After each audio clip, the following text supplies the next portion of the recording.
Vraiment reconnaissante de ça. Oui, je suis vraiment en retard. Ça a été très rough. Je savais que j'allais être déçue si je participais pas. Allez YouTube! Aujourd'hui je vous retrouve avec mon reset pour le mois d'avril. On a déjà le quart de l'année 2023 qui est fait.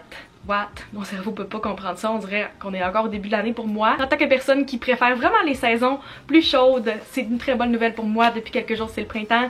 Ça paraît pas à l'extérieur encore, mais je pense que ça s'en vient dans les prochaines semaines. C'est au mois d'avril que ça commence vraiment plus à réchauffer, que les journées s'allongent, on le voit déjà. Fait qu'en tout cas, bien contente, j'ai hâte de vous parler un petit peu de qu'est-ce qui s'est passé pour moi dans les dernières semaines, qu'est-ce que j'ai aimé.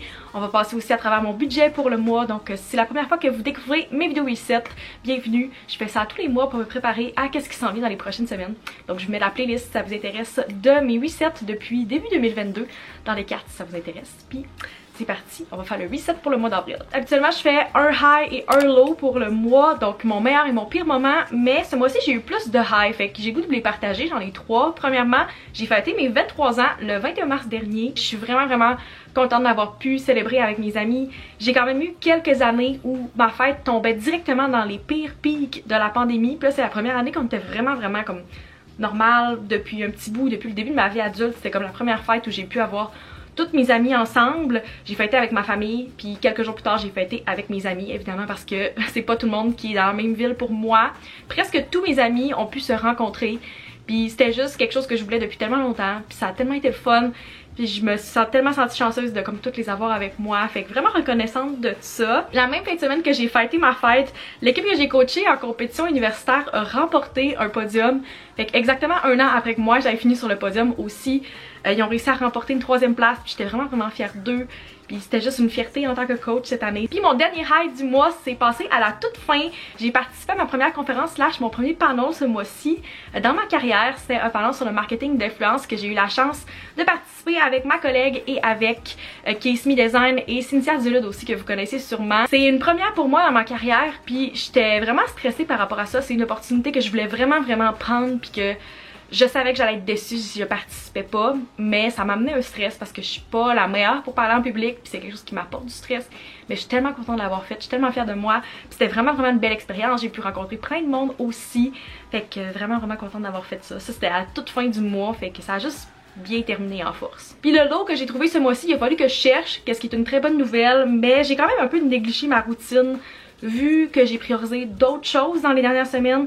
Donc qu'est-ce qui est comme ménage, entraînement, on va en reparler, mais c'est des choses de ma vie que j'ai un petit peu plus négligées parce que justement j'ai plus priorisé qu'est-ce qui était ma job, qu'est-ce qui était ma vie sociale dans les dernières semaines, puis c'est correct, on peut pas avoir tout dans la vie, puis on peut jamais avoir une vie 100% équilibrée, fait que c'est normal qu'il y ait des choses qui sont négligées un petit peu. Ce mois-ci c'était ça pour moi, fait que c'est pas mon objectif que ce soit tout le temps ça, mais si c'est la pire chose que j'ai faite ce mois-ci, je pense que ça s'est quand même bien passé. Maintenant, si on fait un retour sur mes buts du mois de mars, premièrement, je voulais essayer mon premier cours d'entraînement de groupe ce mois-ci. Qu'est-ce que j'ai fait? Si vous avez écouté mon Weekend in My Life où j'ai fait ce cours-là, ça a été très rough, mentalement et physiquement surtout.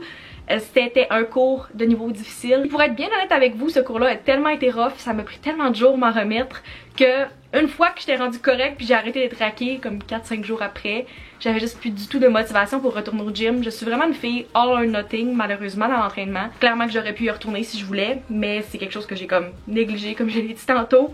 Mais le cours était vraiment le fun, c'est juste que je pense qu'il faut que je m'entraîne un petit peu plus avant d'y retourner comme je disais dans ce vlog là. En tout cas si vous voulez savoir mon expérience par rapport à ça, je vous mets le vlog dans les cartes. C'était vraiment le fun, c'était au Yoga Fitness à Québec, mais je suis pas prête à y retourner encore tout de suite. Le prochain but que j'avais, c'est de diminuer mon temps d'écran à moins de 8 heures par jour. J'ai essayé de retourner ce matin pour voir c'était quoi mon temps d'écran moyen des dernières semaines. Première semaine du mois, ça s'est bien passé. J'étais en voie de réussir mon objectif. J'ai fait un 7 heures de moyenne par jour et depuis 2 semaines, j'étais à 9 heures. Fait que malheureusement, si on fait une moyenne de tout ça, je n'ai pas réussi mon but. J'étais toujours un petit peu en haut du 8 heures. Fait qu'on va y revenir tantôt, mais je pense que c'est possible. Pour moi, le 8 heures, c'est quand même vraiment beaucoup. Puis je suis vraiment accro à mon cell, je suis accro à mon ordi. Puis ça inclut tout mon temps d'écran aussi là, parce que on se rappelle que je fais du télétravail, tous mes jobs sont sur l'ordi. puis sur mon cell. Fait que c'est difficile pour moi de comme respecter un certain minimum. C'est juste pas réaliste, mais 8 heures, je sais que c'est possible parce que je me force un petit peu plus. Et le dernier but que je m'étais donné ce mois-ci, c'était de signer au moins une collaboration. J'ai pas signé une collaboration avec une différente marque, mais je fais des collaborations ponctuelles avec Goo dans les dernières semaines et je vais continuer aussi au cours de l'année maintenant que je suis ambassadrice. Donc moi je l'ai compté là-dedans parce que j'ai fait une collaboration avec eux ce mois-ci. Maintenant, si on passe à la section budget de la vidéo, qui est une de mes sections préférées. Premièrement, côté revenus, ça s'est vraiment bien passé ce mois-ci. Je le savais que j'allais avoir 3 payes, mais c'est toujours vraiment un bonus quand tu tombes dans ces mois-là. Je pense qu'il y a comme 2 mois dans l'année, statistiquement, qu'on tombe avec 3 payes pour que ça donne le 52 semaines dans l'année. Puis pour moi, je suis comme payée le mercredi aux 2 semaines. Ça tombait qu'en mars, c'était un mois où j'étais payée 3 fois. Côté budget, comment moi je fonctionne depuis un petit peu moins d'1 an, si vous saviez pas, c'est que je fais la méthode 50-30-20. Donc je vais avoir 50% de mon revenu net qui va dans mes besoins, 30% dans mon extra et 20% en épargne idéalement. Ce mois-ci, comme je l'ai dit, j'ai eu un plus grand revenu net, fait que j'ai vraiment été chanceuse. J'ai mis seulement 30% de mon revenu dans mes besoins, 14% en extra, puis 56% dans mon épargne. Donc j'en ai vraiment profité pour mettre le plus d'argent possible de ce revenu extra dans mon épargne. Si vous étiez curieux, les 3 plus grandes catégories de dépenses pour moi ce mois-ci, ça a été les abonnements à 233 $.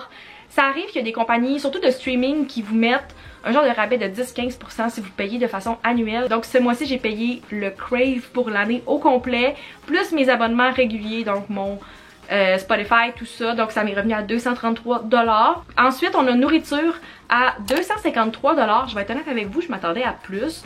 Pour qu'est-ce que j'ai fait ce mois-ci, c'était quand même bon. J'ai eu mon souper de fête là-dedans au Bello Ristorante. J'ai fait un restock de gourou. J'étais allée à une coffee date de télétravail avec une amie. Puis 2-3 autres sorties au resto. Je me rappelais pas de tout ça parce que c'était quand même au début du mois. Mais pour 253 $, j'ai quand même fait pas mal d'affaires côté nourriture.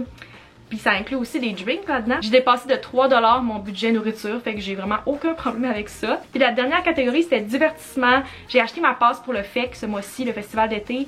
J'ai inclus la workout class là-dedans. Je savais vraiment pas dans quelle catégorie la mettre, mais ça c'était 25 $. Puis j'ai aussi acheté de la loterie parce que je voulais me gâter ce mois-ci, c'était ma fête. Fait que j'ai acheté comme quelques gratteux, puis genre un Lotomax, quelque chose comme ça. Fait que ça a fini par me coûter 213 $.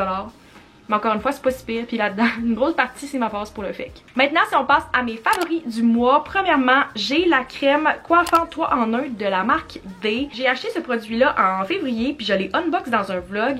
Par la suite, quelques semaines plus tard, je me suis rendu compte qu'il a été enlevé en vente chez Sephora, puis c'est arrivé à 2 de mes produits favoris dans les dernières semaines. Je sais pas qu'est-ce qui s'est passé, peut-être que c'était Santé Canada, il y a quelque chose qui s'est passé chez Sephora où ils ont été obligés d'enlever plusieurs produits et qui ont plus le droit de les vendre au Canada, mais ils ont le droit de les vendre aux États-Unis.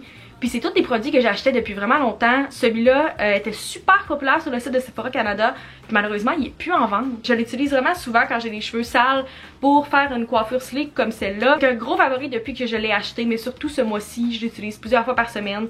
Fait que je vais essayer de vous trouver le lien si c'est possible, mais vraiment déçue qu'ils ont arrêté de le vendre au Sephora. Mon prochain favori, c'est une chandelle, puis je suis retournée voir dans un de mes resets au printemps passé et effectivement, je l'avais mis en favori, mais j'avais pas le choix de vous la représenter encore ce mois-ci.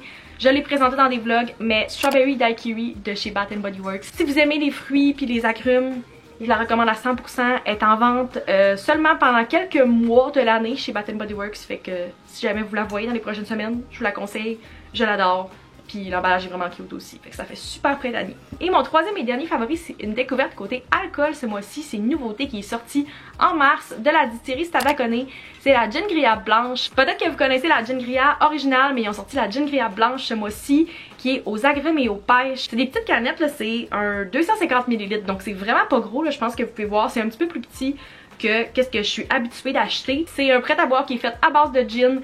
Je suis pas une grande fan de gin, c'est pas mon alcool préféré, mais je trippe sur ce prêt-à-boire là. Je vous le conseille à 1000% si vous l'avez pas encore testé.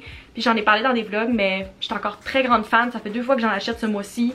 Puis c'est sûr que ça va être mon gros favori cet été aussi. Et si vous l'avez pas testé encore, je vous le conseille. Donc ça c'est tout pour les favoris physiques que j'avais. J'ai quand même 2 mentions spéciales pour des albums que j'ai écoutés tout le mois. C'est pas du tout 2 nouveaux albums, mais c'est des redécouvertes pour moi ce mois-ci. Donc j'ai vraiment adoré Lover et Reputation de Taylor Swift. Oui, je suis vraiment en retard. C'est des albums que j'avais un peu écouté quelques chansons quand ils sont sortis. Ça fait plus que 10 ans que je suis une grande fan de Taylor, mais j'ai redécouvert ces 2 albums-là ce mois-ci. Puis ça se chante tellement bien en auto, en conduisant aussi. Fait que, en tout cas, si jamais vous n'avez pas écouté toutes les chansons de ces albums-là ou que vous n'êtes pas encore flooded sur votre TikTok de sa tournée, je vous les conseille. Comme d'habitude, on va terminer avec mes buts pour le prochain mois, donc mes buts pour avril. Premièrement, je veux diminuer mon temps d'écran, encore une fois, à moins de 8 heures par jour. J'ai juste remis ce but-là parce que je sais que je suis capable de l'atteindre. Puis, c'est pas juste un but que je mets comme ça pour le fun. Je sais que ça va être vraiment bénéfique pour ma santé mentale. Même physique, parce que ça donne mal à la tête d'avoir tout le temps des écrans avec soi. Je me rends compte qu'en habitant toute seule, beaucoup de mes passe-temps, puis de qu'est-ce que je fais dans mes temps libres, puis dans mon travail, tout rapport avec des écrans. Peu importe qu'est-ce que je fais juste changer d'un écran à l'autre. Fait que je vais essayer de comme passer un petit peu moins de temps par jour, puis je sais qu'il va commencer à faire plus beau. Fait que éventuellement je vais moins être à l'intérieur sur mes écrans puis plus dehors. Mon deuxième but par rapport à ça, c'est de plus marcher à l'extérieur. Je veux recommencer à marcher à l'extérieur 3 à 4 fois par semaine. Je fais vraiment plus ça printemps et été. L'hiver, j'ai beaucoup moins tendance à sortir, surtout quand il fait moins 30 puis qu'il fait noir toute la journée. Quand il fait clair puis qu'il recommence à faire beau puis plus chaud, je suis vraiment une fille qui aime ça aller marcher dehors. Fait que j'espère que ce mois-ci va faire assez beau pour que je recommence à le faire un petit peu. Même si c'est des marches de comme 15-20 minutes. Juste de sortir, prendre l'air, je suis sûre que ça va me faire du bien. C'est mon objectif ce mois-ci. Et mon dernier but, c'est de finaliser mes préparations de voyage. J'ai pas dit la date précise à laquelle je quitte, mais ça s'en vient vraiment rapidement. Puis c'est un gros voyage, c'est mon plus gros voyage. Fait que je veux vraiment être prête. Tout ce qui est achat, échanger mon argent, booker les derniers transports. Je me donne ce but-là en avril. Je veux juste le plus possible m'enlever ce stress-là des semaines à venir pour que quand le voyage va arriver, je vais être prête, pas stressée, puis juste excitée à partir. C'est tout pour mon reset pour le mois d'avril. J'espère que vous avez apprécié puis que vous avez passé un très beau mois vous aussi. Sinon, je vous souhaite que votre mois d'avril soit encore meilleur que le mois de mars. Puis laissez-moi dans les commentaires votre but principal pour le mois d'avril. Je serais vraiment curieuse. N'oubliez pas de vous abonner si ce n'est pas encore fait et on se retrouve dans une prochaine vidéo. Bye!